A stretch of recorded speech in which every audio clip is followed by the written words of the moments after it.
Narito ang ating pinakahuling satellite image kung saan may minomonitor nga tayong bagyo sa labas ng ating Philippine Area of Responsibility. Ito si Typhoon Sinlaku.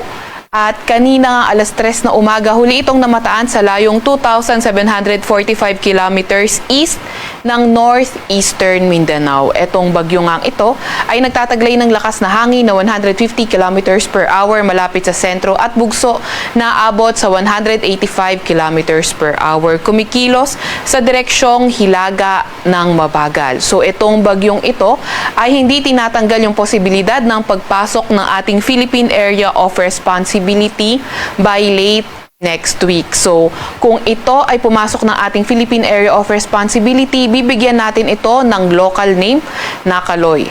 Gayunpaman, nakita nga rin natin na mababa naman yung tsansa na ito ay maglandfall sa landmass ng ating bansa. At wala naman tayong nakikitang direktang epekto nito sa kahit na anong parte ng ating bansa. Gayunpaman, patuloy pa rin tayong mag-antabay sa mga ilalabas na update ng Pag-asa.